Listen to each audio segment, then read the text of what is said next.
Hi everyone. If this is your first time checking out Bite Size with Britt, then welcome to my channel. And for those of you who watched my first video last week, thank you so much for tuning in again. I recorded most of this video a few days ago, but I'm cutting in here to announce the winner of the little self-care prize because I wanted to make sure you all had enough time to comment with your values from the activity we did in my first video. So thank you to everyone who commented on YouTube, Instagram, or through a direct message. It was really fun to read your values, and there were a good mix of responses. Some of the most common values that came up were inner peace, family, creativity, and compassion. And I really hope you all had some time to reflect on your personal values over the last week, because we will be building on that a bit today. The little self-care prize I'll be sending to the winner is this cute little homemade rainbow keychain and a bookmark from a lovely little online shop called 311, which I'm going to link to below because I think she makes such beautiful little things. And I'll also be throwing in a Starbucks gift card because what better form of self-care is there than treating yourself to a tasty caffeinated beverage? So let's find out who the winner is.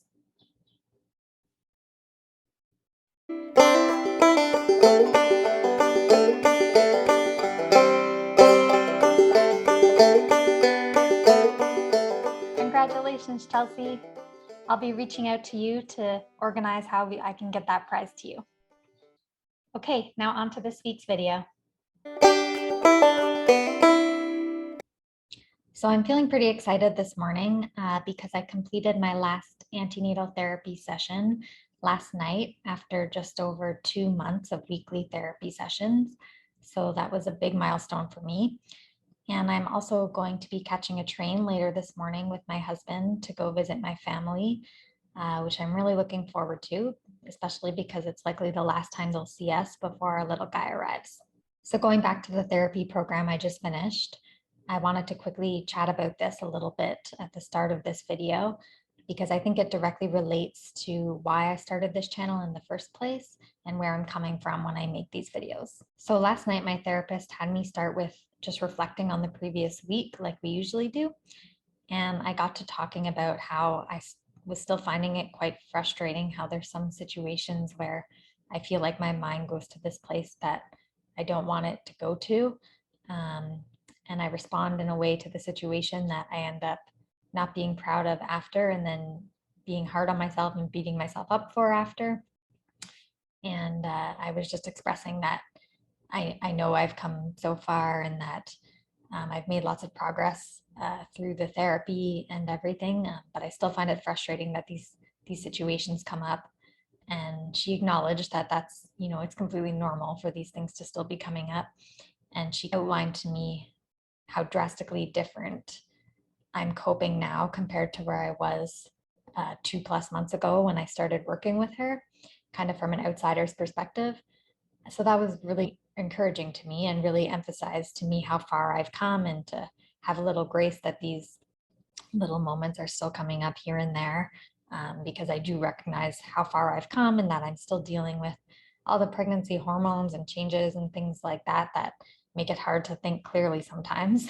But yeah, so I guess it just really emphasized to me that these kinds of things are going to take constant work and constant effort on my part, and it's not something I can just check off my list and heal from and be fine and move forward. It's a long process, and I just thought that might be useful for some of you who might be working through some of these things. And it can be frustrating, the fact that it's not just something you can overcome and move forward. It takes ongoing time and effort, but that's okay. And you just have to kind of enjoy the process. And like I said, remain optimistic, have some grace for yourself, and keep moving forward. Aside from the fact that I wanted to share that win with you, and I'm very proud of myself for completing the full therapy program and fully engaging in all the activities, but I also just wanted to talk about the therapy for a few other reasons. The first is that I want to emphasize how important it was for me to reach out for help early on. The therapy program really was what facilitated the big turnaround in the path I was heading down. And I was very lucky to have a lot of support from my family early on before asking for help, but there's just something different about having a third-party expert get involved who can teach you evidence-based tools and strategies to work through whatever you're going through, whether it's anxiety or depression or some other mental health hurdle. I'm just super glad I let my OB know early on what I was dealing with. To be honest, it wasn't really a conscious decision to share that with her, but I kind of just broke down in front of her like I was in front of so many people a few months back. But I'm really glad it worked out and I got the help that I needed.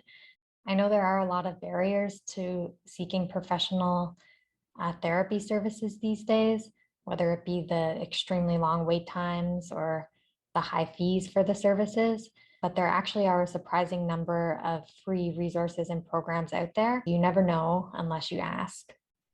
I'm actually working on putting together a document of all the more accessible resources and programs, some of which I've used and found very helpful.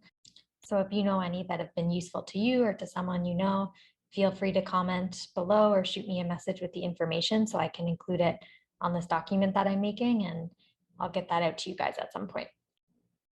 So I was personally very lucky to be referred to a program that was associated with a research study. So therefore the services were free of charge. The program was called Summit, which, as you can see here, stands for Scaling Up Maternal Mental Health Care by Increasing Access to Treatment. And this brings me to my next point related to why I wanted to share my therapy experiences with you.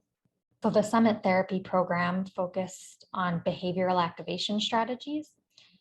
And in a nutshell, behavioral activation, or BA, focuses on changing what you do to change how you feel. So this approach really resonated with me because I'm a doer and I like to feel like I have actionable items to do to check off.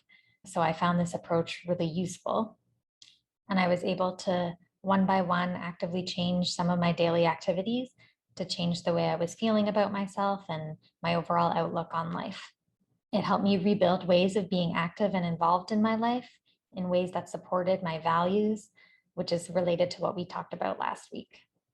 Another very common form of therapy that you may or may not have heard of is cognitive behavioral therapy, or CBT, which I'm actually completing a course in right now so that I'm better equipped to share some of the ideas and strategies from that form of therapy with you.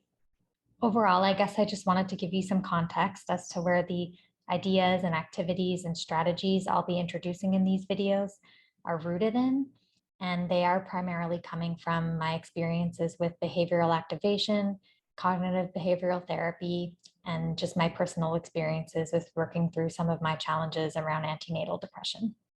Okay, so before we get into today's topic, let's take a deep breath to arrive here this morning, just like you arrive at your yoga mat at the beginning of a yoga session.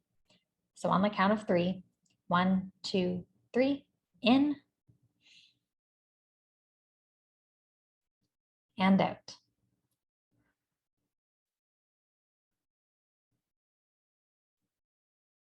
Perfect. Okay, so the topic for today's video is boundaries, which directly stems from our topic last week, because in order to protect your values and the activities that support your values, you need to be able to set healthy boundaries. Hopefully those of you who completed the values activity integrated into my last video had some time over the last week to reflect on your values and which activities that you currently do regularly are supporting or are not supporting your current values. And if you didn't get a chance to identify those 3 key values, I encourage you to go back to my video last week to do that. But for those of you who had time to identify and reflect on your values, maybe you were able to identify an activity that you want to be able to incorporate into your life, or to incorporate more of into your life, to better support one of your values and to better feel in touch with yourself and fulfilled with your life. So for example, if one of the values that you identified last week was inner peace, then maybe you want to start setting aside some time to meditate. Or if one of your values was knowledge, maybe you want to start setting aside some more time to read. Or if creativity resonated with you, maybe you'd like to set aside some time to try a new recipe or to start a new art project. Lack of time and distractions with other daily tasks that have to be done, like work and family commitments, and even things like grocery shopping, end up limiting the time we have to dedicate to activities that support our values. And that's why setting healthy boundaries is so important. And I say healthy because it's not just about setting boundaries and sticking to them at all costs, no matter what. Many of us struggle to say no and to prioritize our values due to many other competing demands and pressures. But in some cases, we also set boundaries that are too rigid or too strict, even though we have the right intentions. For me personally, in some situations, like with work, I struggle with saying no, whereas in other areas, like with diet and exercise, sometimes I'm too rigid and inflexible with the boundaries that I set. It's important for your boundaries to be balanced and realistic. For example, if you plan to meditate for 15 minutes at 4 p.m. every day after work, and then there comes a day that around 4 p.m. a friend calls and needs you to take them to the hospital for some reason, I would hope that you would be flexible enough to be able to sacrifice your boundary that day to help your friend out. Just like with goals, and you may have heard of the idea of having SMART goals, your boundaries need to be realistic. For example, it probably isn't realistic to think that you're going to be able to read for 1 hour first thing in the morning every morning when you know this is a busy time for you with getting ready for work and getting your kids ready for school. And there are also different kinds of boundaries. There's physical boundaries, emotional boundaries, social boundaries, and so on. So it's important to consider this as well. One thing I wanted to share with you that I found helpful in terms of learning how to set healthy boundaries in a way that was in line with my personality is the idea of boundary styles. Understanding my boundary style and how I can use it in a healthy, balanced way, as opposed to a counterproductive and unbalanced way, was extremely important for me in protecting my values. The boundary styles I came across were created by a woman named Terry Cole, who is a registered psychotherapist. You can actually do a very short 13-question online quiz at boundaryquiz.com, and I'll link to that below because I do highly recommend doing this. And after you complete the quiz, you'll find out what your boundary style is. You get your results right away, and there's a little video that takes you through the attributes of your boundary style and how you can use it in a productive and healthy way. And it teaches you how to channel any potential negative attributes of your boundary style into more positive, healthy boundaries. So she identified 6 boundary styles. As you can see here, we have the Ice Queen, the Pushover, the Loner, the Chameleon, the Powerhouse, and the Peacekeeper. And no one style is better than another. They all have healthy and unhealthy ways of being implemented. And the quiz is completely free, so I highly encourage you to do this. I won't go into details about each of the styles here, because if you do the quiz yourself, you'll get to learn all the details about your specific style. I'll give you the link and you can check it out online. When I did this quiz, I learned that my boundary style is the Ice Queen. As I alluded to before, when this boundary style becomes disordered or out of balance, it becomes too rigid. And people may describe me as stubborn, inflexible, or a little overly controlling. My husband laughed when I told him that last one. However, a strength of this style when I implement it in a healthy way is that I'm able to stick to and follow through with firm boundaries while still being open to others' ideas and to compromises when needed. After you do the quiz, you're also given an affirmation that helps support a healthy version of your boundary style if you're into that kind of thing. And my affirmation was, I can soften and set boundaries with kindness and ease. Like last week, in the comments below, I'd love to hear about what each of your boundary styles are and if there's any other Ice Queens out there. So please comment below if you do the quiz. Putting this understanding of your boundary style together with your values from last week is super empowering. Again, when we aren't living in line with our values, we feel unfulfilled. And using your boundary style in a healthy way can help you protect the activities that support your values so you can live a more satisfying life. If you don't put the effort into protecting these activities, they just won't happen. Lastly, one strategy that I learned through the Summit program that can be used to help protect your boundaries is this 4-question communication skill. It's pretty simple, but it just provides a structured way to communicate to others that you want to keep these boundaries and kind of helps you justify why you need to protect the boundaries. So as you see here, you start by just explaining the situation, how you feel about it, what you want out of the situation, and how kind of getting what you want and honoring your needs will benefit the other person as well. So for example, say that you'd like to go for a walk on your own a few times a week and you haven't been able to do that yet this week. So you'd want to start by explaining to your partner or your roommate or whoever it is that you haven't yet been able to go on this walk that you're trying to fit in, and that this is making you feel, say, lethargic or anxious or just bad about yourself.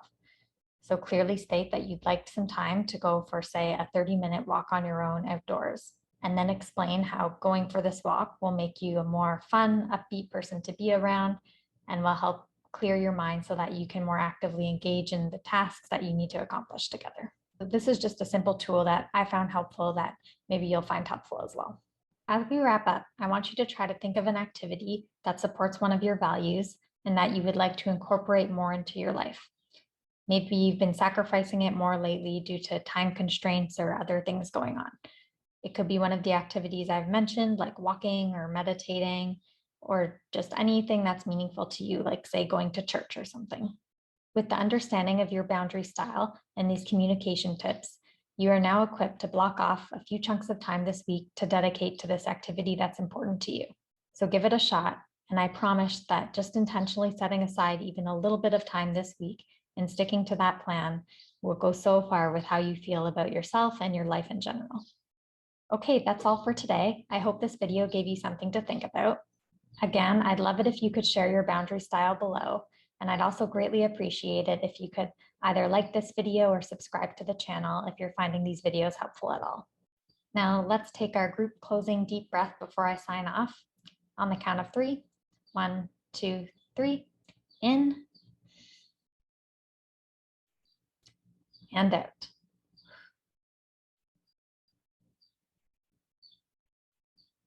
Doesn't that feel good? All right, thanks again. Take care, set those boundaries, and I'll see you next week.